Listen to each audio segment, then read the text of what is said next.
창세기 1장 6절에서 8절 그리고 20에서 23절 말씀 저와 여러분이 저부터 교독하도록 하겠습니다. 하나님께서 말씀하시기를 물 가운데 공간이 생겨 물과 물이 나누어지라 하셨습니다. 이처럼 하나님께서 공간을 만드셔서 공간 아래의 물과 공간 위의 물을 나누시니 그대로 됐습니다. 하나님께서 이 공간을 하늘이라 부르셨습니다. 저녁이 되고 아침이 되니 둘째 날이었습니다. 하나님께서 말씀하시기를 물에는 생물이 번성하고 새들은 땅 위 하늘에서 날아다니라 하셨습니다. 하나님께서 큰 바다 생물들과 물에서 번성하는 온갖 생물들을 그 종류대로, 온갖 날개 달린 새들을 그 종류대로 창조하셨습니다. 하나님께서 보시기에 좋았습니다. 하나님께서 그들에게 복을 주시며 말씀하시기를 새끼를 많이 낳고 번성해 바닷물에 가득 채우라. 새들은 땅에서 번성하라 하셨습니다. 함께 읽겠습니다. 저녁이 되고 아침이 되니 다섯째 날이었습니다. 아멘. 저희가 3주 전부터 창세기를 통해서 하나님의 창조 스토리를 함께 나누고 있습니다. 창세기 1장 1절에 우리가 잘 알고 있는 말씀, 태초에 하나님께서 천지를 창조하셨습니다. 이 말씀을 믿는 믿음으로부터 성경이 시작되고, 이 말씀을 믿는 믿음으로부터 우리의 신앙이 시작됩니다. 그 믿음 안에서 우리의 존재의 의미를 발견하고, 그 믿음 안에서 우리가 이 세상을 어떻게 살아야 하는지 인생의 의미를 알아가게 되는 것이죠. 그런데 태초에 하나님께서 천지를 창조하셨다, 이 믿음이 우리 가운데 없다라면, 이 믿음 없이 우리의 존재의 의미와 삶의 의미를 알아내려고 한다라면 어떤 일이 일어나게 될까요? 우리는 끊임없이 무언가 가설을 만들어야 하는 것입니다. 정답이 없기 때문에 어떤 정답이 있을 것이다 라는 가설을 만들어야 하는 것이죠. 하지만 정답을 무시한 가설은 아무리 그럴싸해도 정답이 될 수 없습니다. 아무리 그럴싸한 가설이라 할지라도 결국 진리가 될 수 없다라는 것이죠. 예를 들면 이런 거예요. 어느 날 저희 딸이 저에게 찾아와서 이제 이야기하는 거죠. 제가 제 딸에게 너는 도대체 누구 닮아서 그러냐, 아빠도 안 닮았고 엄마도 안 닮았고 누구를 닮았냐, 이렇게 구박을 하도 하니까 딸이 어느 날부터 혼란이 오기 시작하는 거, 진짜 혼란이 왔다는 게 아니라 가정해서 그렇다는 거예요. 혼란이 오는 거예요. 야, 저 사람이 우리 아빠가 아닐 수도 있겠구나. 그리고 어느 순간부터 그것을 아빠가 아닐 수도 있겠다, 아빠가 아닐 수도 있겠다 생각하다 보니까 아빠가 아니다라고 진리로 받아들이게 되는 거예요. 그리고 나서 이제 인생의 정답을 찾기 위해서 내 인생의 진짜 아빠는 어디 있지? 찾아다니기 시작하는 것이죠. 찾아다니다가 어느 날 주하늘 전사님을 만났어요. 만나는데 나도 하늘이고 저 사람도 하늘이네? 이름이 같네? 이러고서 의심하기 시작하는 거예요. 얼굴을 봐서 아무리 봐도 닮지 않았는데 내가 많이 먹으면 저렇게 닮을 수도 있겠구나 추측하기 시작하고 가설을 세우기 시작하고 어느 순간부터 그것을 진리로 받아들이기 시작하는 거예요. 그리고 어느 날 저에게 와서 당신은 나의 아빠가 아니오, 주하늘 전사님은 죄가 없는데 저 사람이 나의 아빠요, 이렇게 이야기한다라면 제가 볼 때 얼마나 답답할까요? 답답하다 못해서 기가 막히겠죠. 근데 이 시대를 바라보는 하나님의 시선이 바로 그런 시선이 아닐까 싶습니다. 내가 너희를 만들었다, 내가 창조했다, 말씀을 통하여서 모든 자연 만물을 통하여서 이야기하고 있는데 여전히 다른 우상들을 창조주라고 이야기하고 진화의 과정을 위해서 우리는 스스로 만들어졌다라고 주장하는 우리의 모습들을 보면서, 그런 인간들의 모습을 보면서 하나님께서 너무나 답답해 하실 것이다 라는 생각이 들더라고요.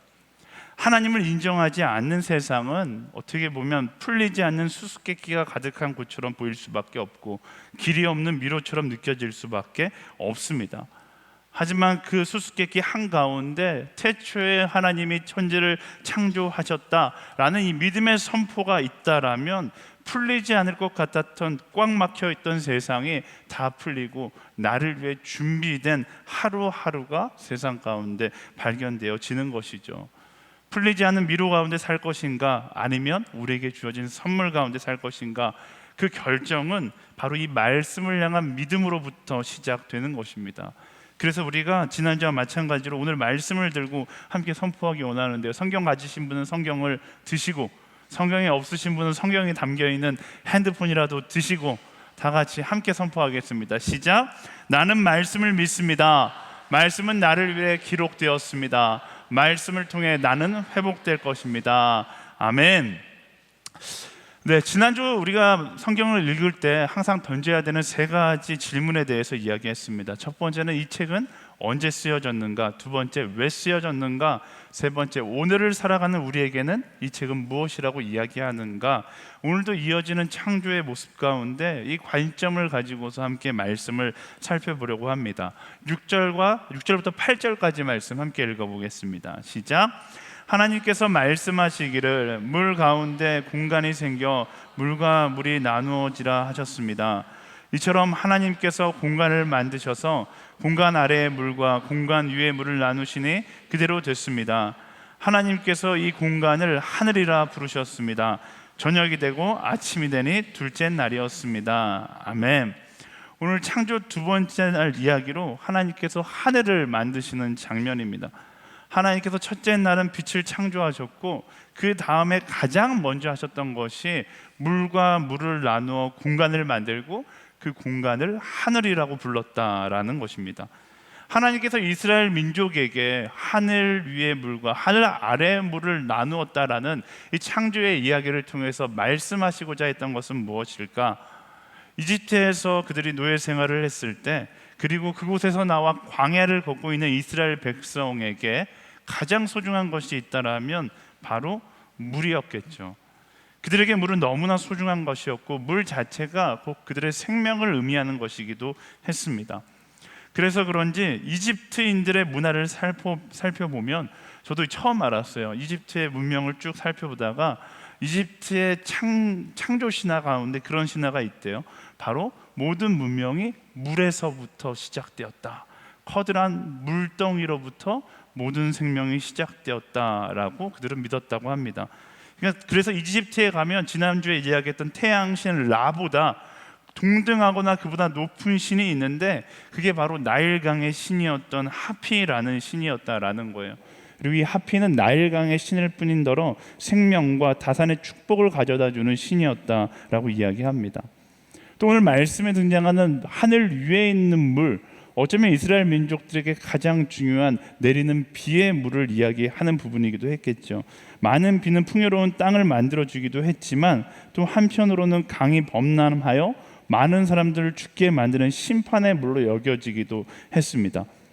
다시 말하면 물 아래에 있는 물이나 위에 있는 물이나 그들에게는 신과 같은 존재였고 두려움의 대상이었다라는 것입니다. 그래서 모세가 이집트에서 그들을 끌고 나왔을 때 제일 먼저 어떤 심판이 임했는지 기억하세요? 이집트의 모든 물이 피로 변하는 사건이 있었습니다. 그건 역시 하나님께서 무엇을 말씀하신 거예요? 너희가 그토록 믿는 물의 신도 결국 나의 통치 아래에 있는 거짓된 신에 불과하다라는 것을 말씀하셨던 것이죠. 오늘 보여지는 이 장면도 마찬가지예요. 하나님께서 무엇을 말씀하는가? 너희가 그렇게 두렵게 여기는 물, 너희가 그렇게 사랑하는 그 물도 결국 숭배의 대상이 아니고 두려움의 대상이 아니고 내가 창조한 너희에게 준 선물에 불과하다라고 이야기하고 있습니다.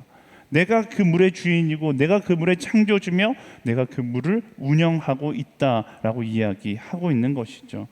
그리고 그 말씀 앞에 처음에 나누었듯이 그들이 이집트에서 가졌던 그 물을 향한 두려움은 이 하나님의 창조의 선포 앞에 더 이상 두려움이 아니라 무엇으로 변화되는 것입니까?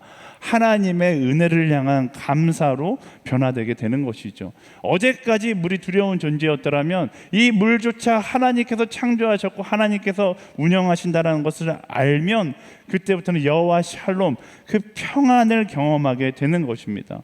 그게 바로 믿음의 능력인 것이죠. 그리고 오늘 그 말씀을 향한 믿음의 능력이 우리 삶 가운데도 함께해서 평안으로 함께 하나님과 나아갈 수 있는 우리 모두가 되기를 예수님의 이름으로 축원합니다. 오늘도 마찬가지죠. 그때와 변함없이 물은 여전히 너무나 우리에게 소중하고 우리에게 생명을 이야기합니다. 물이 없다라면 인간은 존재할 수 없어요. 우리는 물에 대해서 굉장히 쉽게 생각합니다. 어딜 가나 물을 만나볼 수 있으니까 물에 대해서 쉽게 생각하고 당연한 것이라고 생각하지만 이 창조의 섭리를 통해서 무엇을 발견할 수 있습니까? 하나님의 은혜의 손길이 없으면 우리가 당연하다고 생각하는 이 물 한 모금도 불가능한 것이라는 사실을 알 수 있습니다. 이게 무엇을 의미하냐면요, 우리가 당연하다고 생각하는 모든 것이 다 하나님의 은혜이다라는 것입니다. 하나님의 은혜 없이 우리가 살아갈 수 있을 거라고 착각하잖아요. 하지만 이 물에서 볼 수 있듯이 우리는 하나님의 은혜 없이는 살아갈 수 없는 존재입니다. 우리가 당연하다고 생각하는 숨쉬는 공기, 마시는 물, 이 모든 것들이 하나님의 은혜이고 어떻게 보면 우리 삶 가운데 너무나 자연스럽게 주어진 기적이다라는 것이죠. 하나님 내 인생 가운데 왜 기적을 보여주지 않으십니까? 그렇지 않죠. 이 물만 봐도 우리 인생 가운데 그 어떤 기적보다 놀라운 기적이 이미 함께하고 있다라는 것을 알 수 있습니다. 여러분 그런 고민 해보셨어요? 물이 어떻게 존재할 수 있는가? 저는 호기심이 많은 사람이 이런 게 너무 궁금한 거예요. 물이 어떻게 존재할 수 있는가? 과연 물은 어디서부터 왔는가? 오늘 아침에 이제 제가 이 설교문을 쓰면 이 설교문을 가지고 교육자들이 함께 모여서 이 피드백을 줘요. 그게 좀 잘못됐다, 이렇게 설명하면 좋을 것 같다. 그래서 제가 똑같은 질문을 교육자들한테 했어요. 물이 어디서부터 왔는지 아십니까? 특별히 저희 교육자들 중에 공대생 출신이 한 명 있어서 본인 실명은 거론하지 말라고 그래서 어쨌든 그 공대생 출신에게 물어봤는데 아니나 다를까 공대생 출신이라서 굉장히 의미심장한 답을 주더라고요. 이런 이야기를 했어요. 과학은 기원에 대해서는 설명하지 않습니다. 오직 원리만 설명할 뿐입니다. 이렇게 이야기하시는 거예요. 와, 멋지지 않습니까? 답을 주지 않는 거예요. 답이 없어요. 이 창세기 1장 1절의 고백을 빼고 생각한다면 이 물에 대한 것도 결국 수많은 가설만 가득할 뿐입니다. 제가 너무 궁금해서 자료를 막 찾아봤는데 진짜 과학적으로 이 물이 어디서부터 왔는지 아직 증명해낼 수 없다. 그러면서 설득력 있는 가설 중 하나가 이게 외계 물체로부터 지구로 전달됐다라는 주장이 있다고 하더라고요. 38억 년 전 수많은 혜성과 소행성이 지구를 스쳐 지나가는데 물을 가진 소행성과 그 혜성이 지구를 스쳐 지나가면서 지구의 중력에 의하여 그 물이 지구에 전달되었다라고 이야기합니다. 그런데 그 주장이 사실이 되려면 그런 행성이라도 발견해야 되는데 지구의 과학기술로서는 아직 그런 물을, 지구가 갖고 있는 물과 같은 물을 가지고 있는 소행성이나 행성을 확인해 보지 못했다라는 것이죠. 이 이야기를 나누면서 그 공대 출신 전우사님께서 또 굉장히 중요하고 의미심장한 이야기를 해줬어요. 물의 구조가 H2O라서 제가 설교문에 이 복잡한 구조로 만들어져 있는 물을 했더니 목사님 무식하게 그거는 복잡한 구조가 아니라 공대생이 이야기하기를 그렇게 이야기한 우리가 만날 수 있는 그 분자 중에 가장 단순한 구조 중에 하나가 물이라는 거예요. 근데 가장 단순한 구조조차 지구상에 어떻게 존재하는지도 몰라서 우연의 일치로 38억 년 전에 있었을지 없었을지도 모르는 우연의 일로 그게 생겼다는데 더 복잡한 분자의 세계들은 그건 역시 더 복잡한 우연으로밖에 설명되지 않는다라는 것입니다. 여러분 이것이 어쩌면 세상에 주는 모든 것의 시작에 대한 답일지 몰라요. 깊이 알아가면 알아갈수록 우연히 우연을 만나 우연히 만들어진 것이 세상이라고, 그리고 지금도 그 우연을 만나서 우연히 계속해서 지구가 진행되고 있다라고 이야기하는, 그게 보면 제가 보면 어떻게 보면 하나님께서 천지를 창조하셨다는 믿는 믿음, 저의 믿음보다 그 우연을 믿는 믿음이 더 큰 믿음이 아닐까라는 생각이 들더라고요. 말씀은 뭐라고 이야기합니까? 하나님께서 직접 이 모든 것이 우리를 향한 하나님의 은혜의 손길, 하나님께서 우리를 위해서 창조하셨다라고 이야기합니다. 그리고 그 믿음을 가지고 그 은혜 가운데 거할 때 우리는 이스라엘 민족이 광야 가운데 경험했던 여호와 샬롬의 평안을 경험하게 되는 것입니다. 생각해 보세요. 우리가 살고 있는 자연, 이 자연이란 표현도 생각해 보니까 정확하지 않는 표현이잖아요. 스스로 자체에 그러할 연자, 스스로 존재한다 아니잖아요. 어쨌든 이 자연도, 이 자연을 바라보면 사람들은 여전히 우연을 기대하며 두려운 하루하루를 살아갑니다. 하지만 그리스도인들은 이 자연을 바라보며 무엇을 발견하는 거예요? 하나님의 창조의 섭리를 바라보며 두려워하는 것이 아니라 감사의 노래를 부르며 살아가고 있는 것이죠. 이 아무것도 아닌 것처럼 보이는 물을 마시면서 사람들은 지구에 우연히 부딪힌 행성으로부터 온 물이라고 생각하면서 마시지만 그리스도인은 하나님의 계획하심을 통해서 우리에게 주어진 하나님의 사랑과 은혜라고 생각하면서 이 물을 마시는 거죠. 라고 하면서 물을 마신다라고 써놨어요. 어쨌든 세상 사람들에게는 우연이지만 우리에겐 하나님의 은혜와 사랑의 선물이다라는 것입니다. 모든 것이 하나님의 은혜고 하나님의 은혜를 경험하며 살아가는 우리에게 감사하는 삶을 살아가야 하는 것이죠.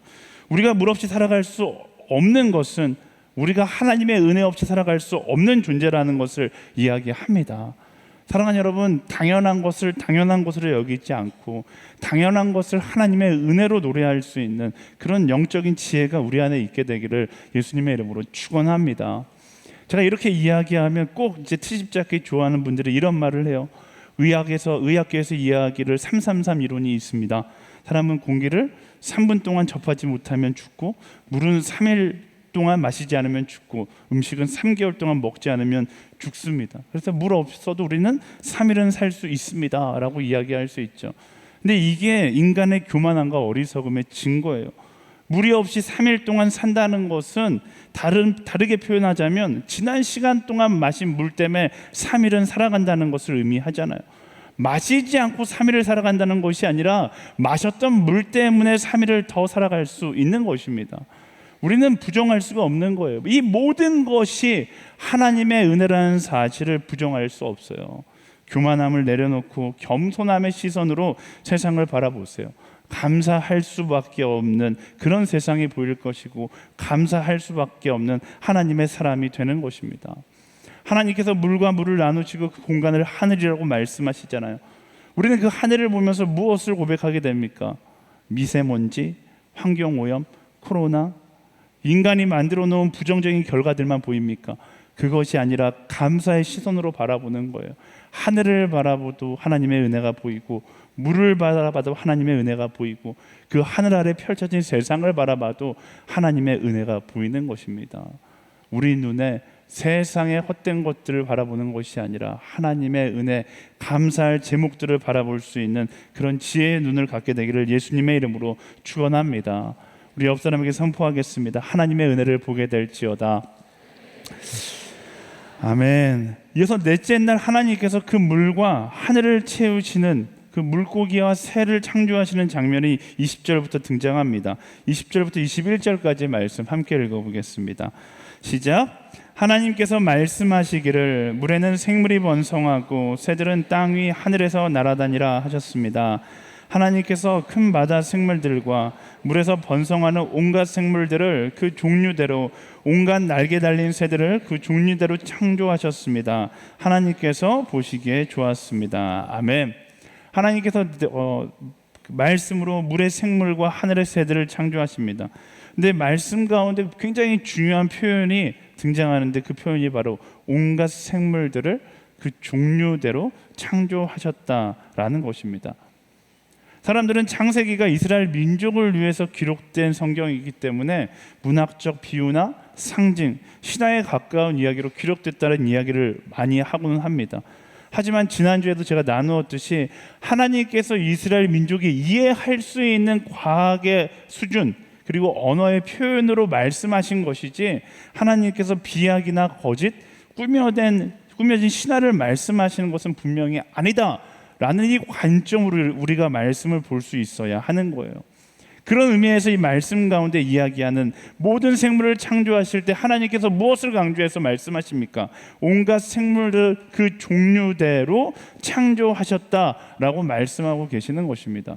마치 하나님께서 오늘날 진화를 주장하는 사람들이 나타날 것을 아셨다는 듯이 명확하게 말씀하시는 거예요. 내가 처음에 창조할 때 온갖 생물들을 그 종류대로 만들었다라고 직접 표현해 주시는 것이죠. 그리고 그리스도인은 어떤 사람들인가? 이 말씀을 믿는 사람들인 거예요. 세상 사람들은 모든 생물이 진화를 통해서 존재한다고 이야기합니다. 그리고 수많은 증거의 흔적을 이야기하면서 자신들의 주장에 합리화하는 시간들을 갖죠. 하지만 아까 전에도 이야기했듯이 이 주장은 어떤 믿음을 배제하고서 만들어진 주장이에요. 태초에 하나님께서 천지를 창조하셨다라는 그 믿음을 배제함으로 만들어진 가설이다라는 것입니다. 하나님께서 천지를 창조하시지 않았다면 세상이 어떻게 만들어질 수 있었을까 고민하게 되고, 그 가설을 만든 가상의 답일 뿐이다라는 것입니다. 그래서 그럴싸해 보이고 논리적인 것처럼 보일 수 있지만 정작 그것이 진리가 될 수 없다라는 거예요. 진화에 대해서 생각해 볼까요? 제가 과학자가 아니라서 과학적인 입장으로 진화에 대해서 이야기하는 것이 아니라 성경적 입장에서 진화에 대해서 이야기해 볼게요. 진화는 무엇입니까? 처음에는 불완전한 존재였는데 점점 시간을 통해서 완전한 세상, 완전한 존재가 되어가고 있다라고 이야기하는 게 진화입니다. 그래서 지금도 끊임없이 완전한 세상, 완전한 존재를 향해서 자연적으로 변화되어 가고 있음을 이야기하는 것이 진화예요. 그래서 진화에 의하면 여기 앉아 계신 분들 다 어떤 존재예요? 털 떨어진 존재인 거죠. 완성된 존재를 향해서 가고 있기 때문에 털 떨어진 존재로 살아가고 있는 거예요. 그래서 진화는 오히려 우리의 삶 가운데 감사가 아무런 의미가 없다는 것을 이야기합니다. 사랑도 아무런 의미가 없다라는 것을 이야기하죠. 감사도 사랑도 아니라 인간의 본능을 따라 살아가다 보면 어떻게 된다고요? 점점 더 완전한 존재가 되어갈 것이다 라고 이야기하는 것이 진화의 논리인 것입니다. 근데 말씀은 정반대의 것을 이야기해요. 뭐라고 이야기합니까? 하나님께서 창조하셨던 처음이 가장 좋았다라고 이야기합니다. 하나님께서 창조하신 세상 그 처음이 가장 보시기에 좋았다라고 이야기하는 거예요. 그런데 어떻게 되는 겁니까? 인간의 죄로 말미암아서, 인간의 욕심으로 말미암아서 그 창조의 질서가 점점 깨어지고, 그 깨어지고 있는 상황 가운데 말씀이 끊임없이 경고하고 있는 것이죠. 감사가 사라지고 사랑이 사라지는 세상을 향해서 끊임없이 처음 그 감사, 처음 사랑으로 운영되었던 하나님의 창조 질서 가운데로 돌아갈 것을 이야기하는 것입니다. 세상의 진화는 점점 더 좋아지는 것을 이야기하지만 말씀의 창조는 처음이 좋았다라는 것을 이야기하고 있어요. 아침에 또 설교에 관한 이야기를 저희가 회의를 하는데 영화를 좋아하는 한 목사님께서 이 말에 격하게 동의하시면서 그렇게 이야기하시는 거예요. 영화도 언제나 1편이 좋지 2편, 3편으로 갈수록 점점 재미가 없어진다라는 거예요. 네, 재미가 없을 줄 알았어요. 네, 연결이 되는 것 같기도 하고 아닌 것 같기도 하는데 굉장히 은근히 설득력 있는 말이긴 했는데요. 여러분이 보고 있는 세상이 어떻습니까? 진화가 이야기하는 것 점점 더 완성되어지고 점점 더 좋아지는 세상 가운데 우리가 살고 있습니까? 아니면 말씀을 따라 잃어버린 하나님의 창조 섭리를 다시 회복해야 될 세상 가운데 우리가 살고 있습니까? 너무나 명확하게 보이지 않아요?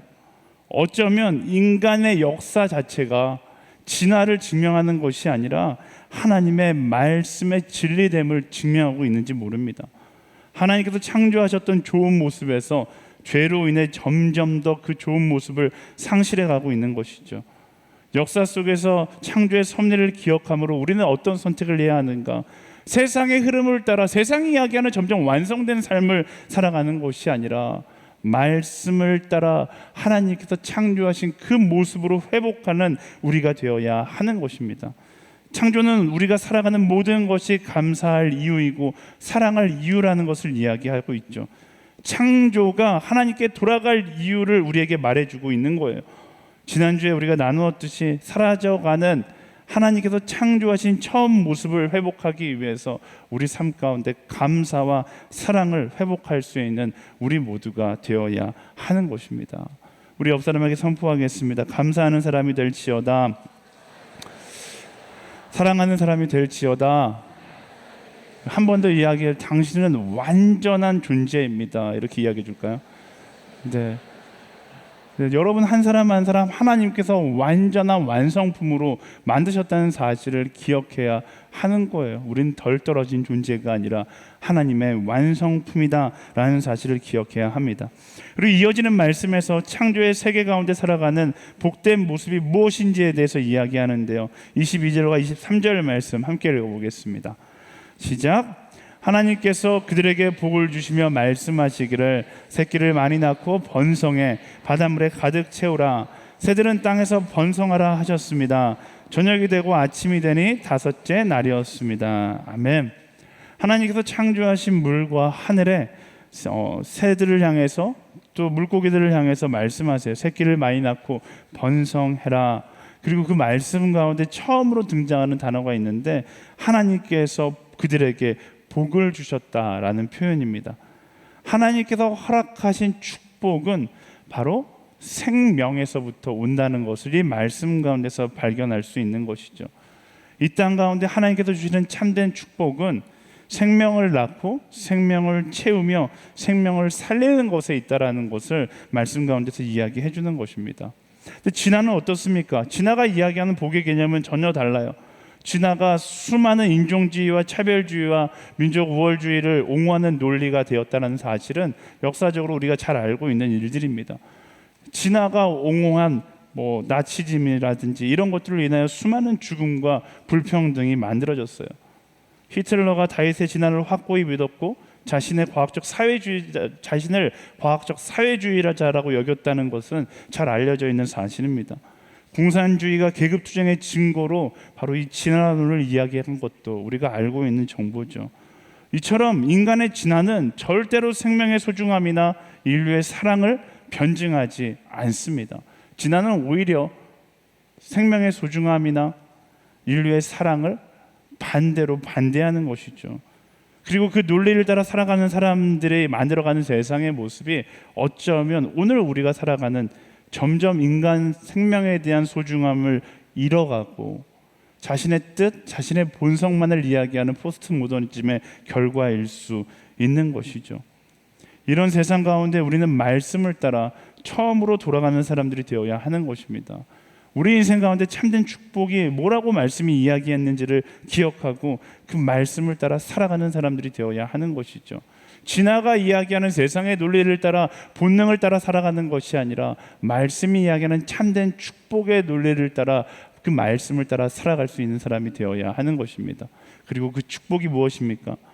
최고의 축복은 생명을 살리는 복이다라고 말씀이 이야기해주고 있는 것입니다. 하나님께서 우리에게 주신 축복, 그것은 생명을 낳고 생명을 살리는 축복이다라고 말씀이 이야기하는 것이죠. 그래서 교회가 축복을 따라 우리가 가정을 이룰 것을 이야기하고 있고 생명의 소중함이 사라져가는 세상과 다르게 사람을 살리는 사역에 집중하려고 노력하는 거예요. 그래서 교회에서 낙태 반대 운동도 하는 것이고 오늘 광고 가운데 이야기했었던 입양에 관한 운동도 마찬가지예요. 결혼과 가정의 소중함을 이야기하는 이유도 무엇 때문에? 말씀이 이야기하는 참된 축복의 길이 그 길이기에 우리가 그것을 이야기하는 것입니다. 세상은 개인의 인권, 자유를 이야기하며 생명의 소중함보다 나의 자유가 축복의 근원이라고 이야기합니다. 그런데 그러면 그럴수록 하나님의 창조 섭리와 점점 더 멀어져가는 세상의 모습을 우리가 발견하게 되는 거예요. 사랑하는 여러분, 세상이 이야기하는 본능을 따라 하나님의 창조 섭리와 점점 더 멀어지는 것이 아니라 말씀이 명확하게 이야기하는 그 진리, 처음이 좋았다라는 것을 기억하고 그 말씀을 따라 나아갈 수 있는 그리스도인들이 되어야 하는 것입니다. 사랑하는 여러분, 말씀이 이야기하듯이 하나님께서 우리에게 주신 가장 큰 축복은 바로 생명을 낳고 생명을 살리는 복인 거예요. 세상의 거짓된 복의 속삭임에 속지 말고 바로 이 살리는 축복, 그 축복에 동참할 수 있는 우리 모두가 되기를 예수님의 이름으로 축원합니다.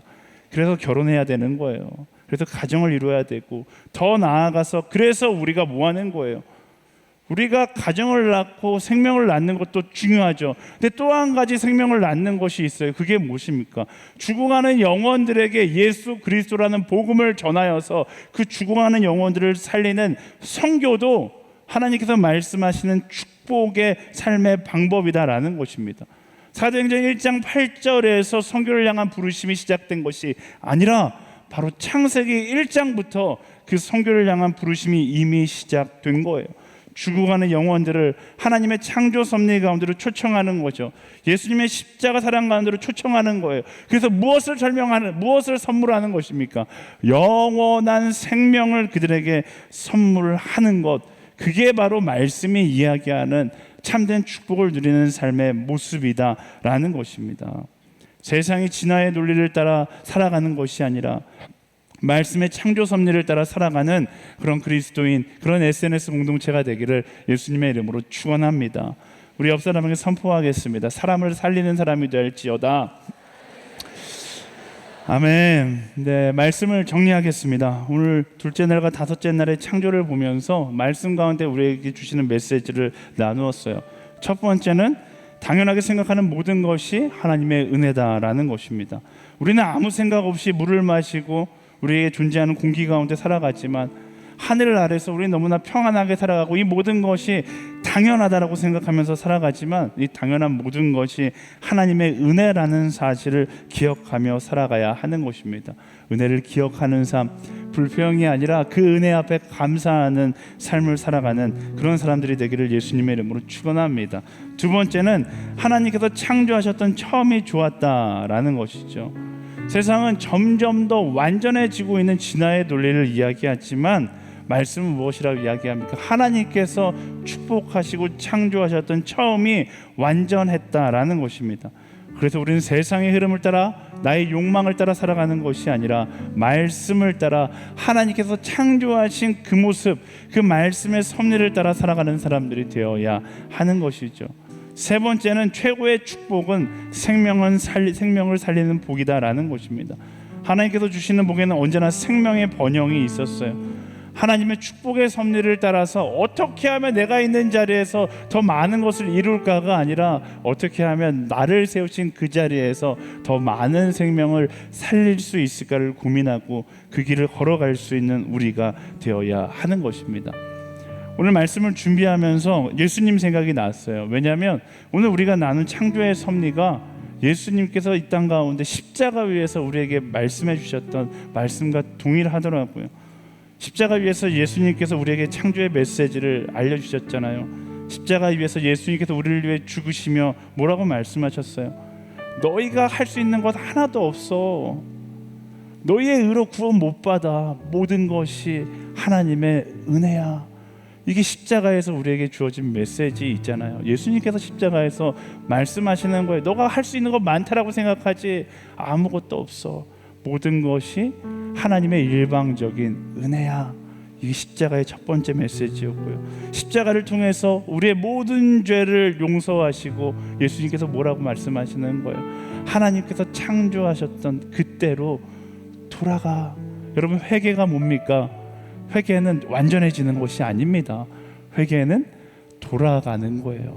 예수님의 십자가 메시지에서 예수님께서 하나님께서 지으신 그 모습으로 돌아가라고 말씀하셨던 것이죠.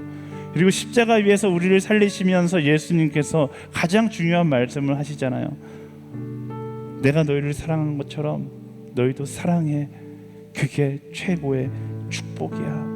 사랑함으로 생명을 살리는 것이 최고의 축복임을 이야기하고 있는 것입니다. 예수님의 그 십자가 메시지에 창조의 섭리가 담겨져 있는 것입니다.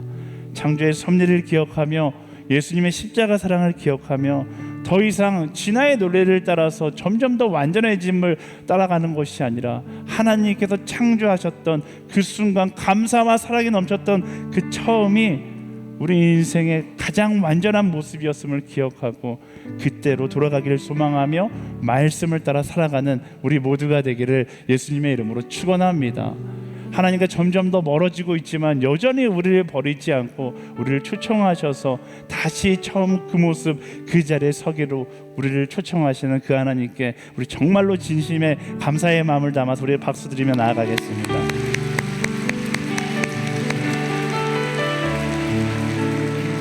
하나님은요, 우리가 우리의 입술을 다해 그 감사의 노래를 부르기를 원하십니다. 그리고 그 감사의 노래를 부를 때 하나님께서 창조하신 그 창조의 섭리를 내 마음 가운데 다시 기억할 수 있는 것이죠. 오늘 우리 다 같이 자리에서 일어나서 우리 그 하나님의 사랑을 기억하며 창조하셨을 때 하나님의 그 마음을 떠올리며 예수님의 십자가 사랑, 그 사랑 가운데 우리에게 기대하셨던 예수님의 그 마음을 기억하며 함께 찬양하며 나아가겠습니다. 그 크신 하나님의 하나님의 사랑 말로 다 영영 못하네. 저 높고 높은 별을 넘어 이 낮고 낮은 땅 위에 죄범한 영혼을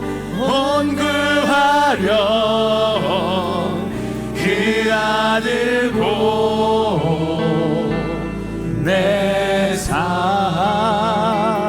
화목제물 삼으시고 죄 용서하셨네.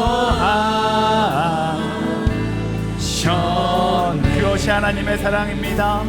하나님 그 변함없으신 하나님의 사랑, 증량다모. 변한 건 우리죠.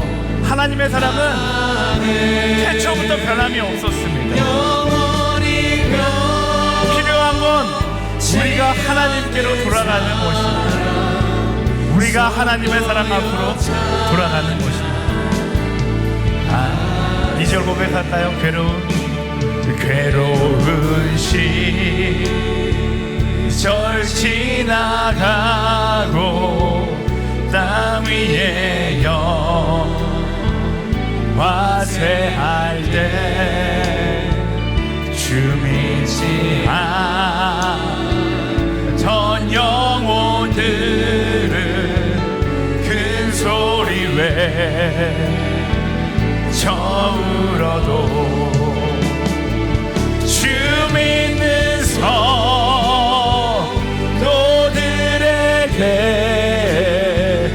큰 사랑 베푸사. 우리의 죄 모든 것이, 우리가 누리는 모든 것이 하나님의 은혜입니다. 그대를 기억하는 삶, 하나님의 그 크신 사랑, 하나님 크신 사랑을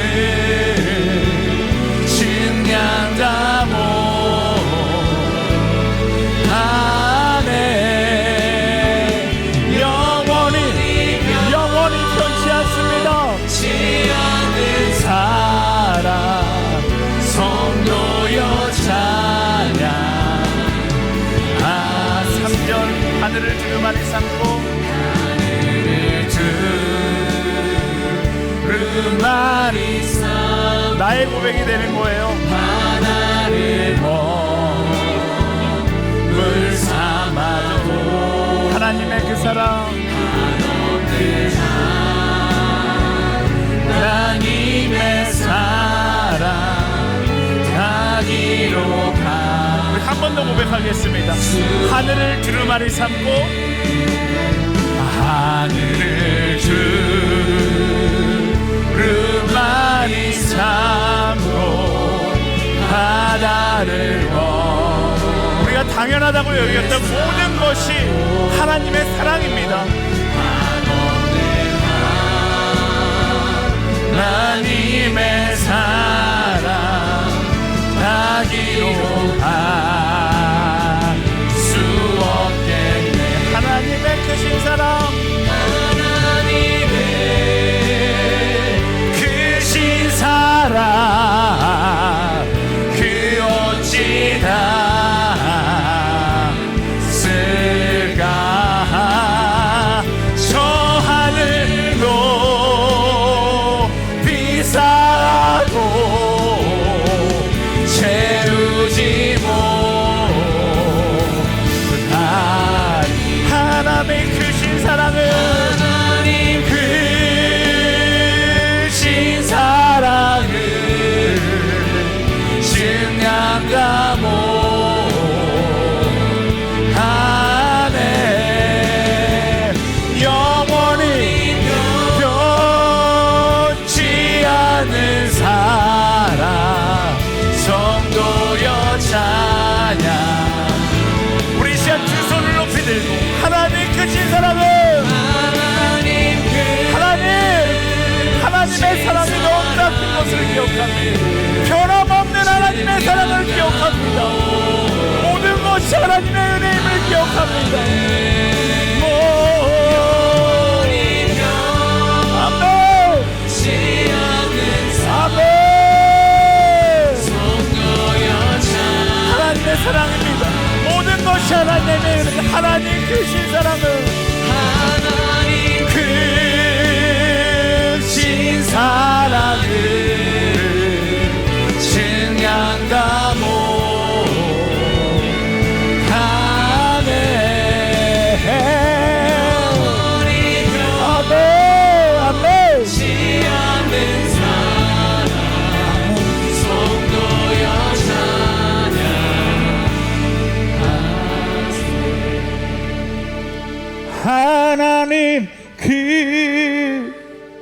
신 사랑을 증량다모 하네 영원히 변치 않는 사랑 성도여 찬양하세.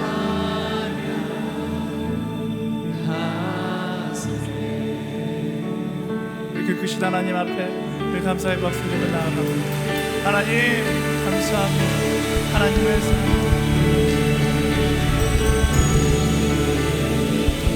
이 시간에 함께 기도하며 나아갑시다. 하나님, 모든 것이 하나님의 사랑이고 모든 것이 하나님의 은혜임을 기억하는 사람 되게 하여 주시옵소서. 이제껏 당연하게 여겼던 모든 순간순간이 하나님의 은혜로 가득 채워진 순간이었음을, 단 한 번도 하나님의 은혜 없이 존재한 적이 없었음을 주님 고백하며 나아가오니 나의 입술 가운데 끊이지 않는 감사가 터져나오게 하여 주시옵소서. 우리 주여 한번 부르짖고 함께 기도하며 나아가겠습니다. 주여, 내 영혼아, 내 영혼아 감사할지어다. 한순간도 하나님의 은혜가 채워지지 않았던 적이 없습니다. 내 삶은 1분 1초 단 한순간도 하나님의 사랑 없이 존재하지 않았던 적이 없습니다. 하나님 변함없는 사랑 앞에 감사의 고백을 할 수 있는 하나님의 사람 되게 하여 주시옵소서. 하나님 감사의 노래를 부르는 하나님의 사람 되게 하여 주시옵소서. 그 사랑을 기억하고 그 사랑의 방향을 향하여 나아갈 수 있는 하나님의 사람 되게 하여 주시옵소서. 모든 것이 당연하다고 여겼던 우리의 교만을 용서하여 주시고, 당연한 것이 아니라 그것이 하나님의 은혜였음을 고백하며 노래하는 하나님의 사람들로 살아가게 하여 주시옵소서. 주여, 하나님은 진실된 마음, 하나님을 향한 진실된 감사의 고백이 우리 가운데 고백되어지기를 원합니다. 우리 가운데 고백되어지기 원합니다. 진실된 사랑의 고백이 우리 가운데 노래되어지기를 소망하오니 주님 보게 하여 주시옵소서. 주님 듣게 하여 주시옵소서. 그것이 우리의 고백이 되기를 원합니다. 우리의 입술 가운데 그 사랑을 향한 아버지 은혜를 향한 감사의 노래들이 날마다 고백되어지게 하여 주시옵소서. 십자가 위에서 보여주었던 예수님의 그 사랑의 노래가 아버지 고백들이 나의 삶 가운데 그대로 고백되어지게 하여 주시옵소서. 나는 아무것도 아니지만 그런 존재하는 나를 사랑하신다 말씀하셨던 그 하나님의 은혜를 기억하며 나아가는 우리가 되게 하여 주시옵소서. 변함없었던 하나님의 은혜와 하나님의 사랑을 기억하는 우리 모두가 되게 하여 주시옵소서. 단 한순간도 단 1분 1초도 변함없었던 하나님의 사랑 앞에 우리의 마음을 쏟아내고 나아가는 감사의 입술로 고백할 수 있는 우리가 되게 하여 주시옵소서. 감사의 노래를 부르는 하나님의 사람들로 살아갈 수 있도록 인도하여 주시옵소서. 주님 따라가기를 소망합니다. 하나님 바라보며 나아가게 되기를 소망합니다. 나의 모든 것 대신 나의 능력 대신 하나님을 바라보며 나아갑니다. 주님 부어주시옵소서. 주님 역사하여 주시옵소서. 하나님을 기억하고 그 은혜를 기억하고 그 은혜를 따라 나아가는 하나님의 사람들로 살아갈 수 있도록 인도하여 주시옵소서. 우리 입술 가운데 그 감사가 넘쳐날 수 있게 하시고 우리 입술 가운데 그 사랑의 노래가 흘러갈 수 있도록 역사하여 주시옵소서. 우리 이어서 기도하며 나아갈 때 세상의 흐름을 따라 우리의 욕심을 따라 그것이 당연한 데 살아가는 것이 아니라 하나님의 말씀으로 창조하신 첫 모습이 가장 좋았음을 기억하며 말씀을 따라 살아가는, 말씀을 따라 돌아갈 수 있는 하나님의 사람들 되게 하여 주시옵소서. 예수 그리스도의 명하노니 나를 유혹하는 모든 욕망의 소리들은 우리 가운데서 떠나갈지어다. 하나님 처음 모습 그대로 그 말씀을 따라 나아가는 우리가 되게 하여 주시옵소서. 소망하는 자마다 우리 주여 한번 부르짖고 기도하며 나아가겠습니다. 주여, 오 주님, 하나님 세상의 헛된 진리를 쫓아 살아가지 않게 하여 주시고 아버지 세상의 헛된 논리를 따라 나아가지 않게 하여 주시옵소서.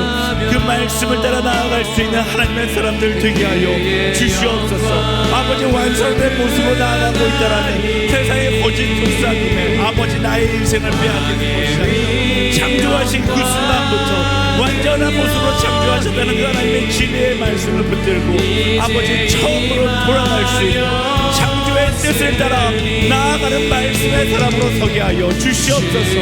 하나님의 말씀을 따라 나아가는 하나님의 사람 되기를 소망합니다. 주님, 그때가 가장 좋았음을 기억하고 말씀 따라 살아가는 하나님의 사람들로 서게 하여 주시옵소서. 하나님, 나의 인생 더 좋은 모습에 하나님 지나가고 있다는 헛된 자각을 내려놓게 하여 주시고 그 말씀을 따라 하나님께서 주신 그때가 가장 아름다웠음을 기억하며 그때를 향하여 주신 모습 그대로 살아가기를 선포하며 나아가는 하나님의 사람들로 서게 하여 주시옵소서. 이끄신 하나님께 모든 것을 맡겨드리며 나아갑니다. 채우신 하나님께 우리의 마음을 드리며 나아가오니 성령이여, 성령 하나님, 하나님을 창조하신 가장 아름다운 모습을 기억하며 그 모습으로 회복하며 나아갈 수 있는 하나님의 사람들로 서게 하여 주시옵소서. 이끄신 하나님께 우리의 삶을 드리며 나아갑니다. 하나님, 우리의 삶의 방향이 하나님 창조하신 모습 그대로 하나님께서 말씀하신 지으신 모습 그대로 돌아갈 수 있는 회개할 수 있는 우리 모두가 될 수 있도록 인도하여 주시옵소서. 헛된 것을 따라가지 아니하고 오직 예수 그리스도 한 분만을 따라가는 믿음의 사람들, 아버지 그 믿음의 길을 걸어갈 수 있는 십자가의 말씀을 따라 걸어가는 하나님의 사람들로 서게 하여 주시옵소서. 우리 마지막으로 함께 기도하며 나아갈 때 하나님께서 주신 최고의 축복, 생명을 살리는 사람들로 살아가기를 소망하며 함께 기도하며 나아가기 원합니다. 죽음의 영이 가득한 세상 가운데 말씀을 따라 살리는 사람, 생명을 전하는 사람으로 살아가게 하여 주시옵소서. 내가 가는 곳마다 죽음의 권세가 떠나가고 예수 그리스도의 생명의 그 말씀들이, 그 은혜가 선포되는 생명의 전달자로 살아갈 수 있도록 인도하여 주시옵소서. 주님, 나를 사용하여 주시옵소서. 우리 주여 한번 부르짖고 함께 기도하며 나아가겠습니다. 주여, 오 주님, 하나님, 그 생명의 전달자로 살아갈 수 있는 우리가 되게 하여 주시옵소서. 죽음의 권세가 가득한 세상 가운데 참된 생명을 전하는 예수 그리스도의 십자가 사랑을 전하고 하나님의 그 놀라운 생명의 역사를 전하는 하나님의 사람들이 되게 하여 주시옵소서. 주님 붙잡아 주실 수 있습니다. 주님 역사하실 수 있습니다. 그 마음 가운데 생명을 향한 기쁨이 있게 하여 주시고 생명을 전하고자 하는 복음의 신과 열정이 있게 하여 주시고 기대한 소망을 가지고 나아갈 수 있도록 인도하여 주시옵소서. 이끄신 하나님께 모든 것을 맡겨 나아가 주님 붙잡아 주시고 하나님께서 보게 하여 주시고 하나님의 꿈을 꾸는 자들이 되게 하시고 생명을 낳는 자들이 되게 하시고 생명을 전하는 자들이 되게 하여 주시옵소서.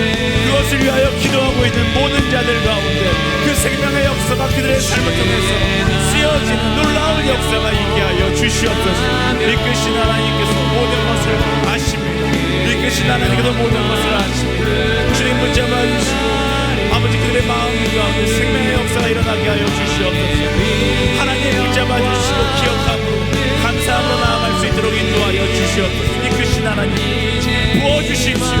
그 생명의 역사가 시작되게 하여 주십시오. 복음의 역사가 시작되게 하여 주십시오.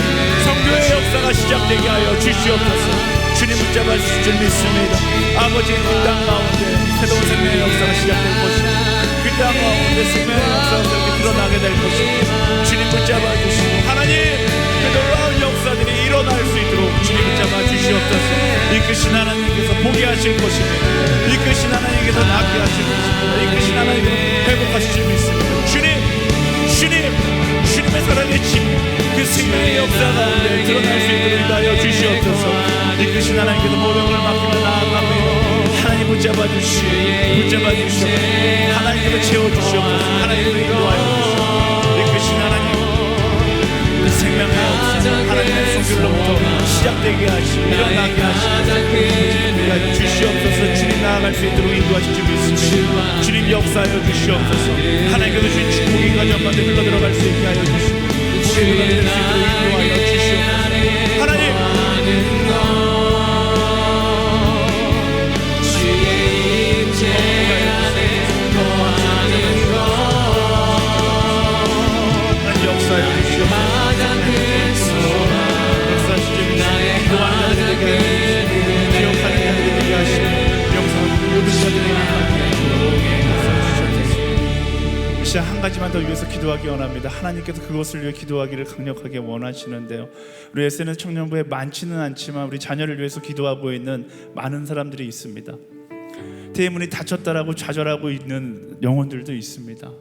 하지만 말씀 가운데서 이야기하잖아요. 부르짖는 자들에게 하나님께서 응답하실 것이고 우리가 그들을 위하여 함께 기도하며 나가기 원합니다.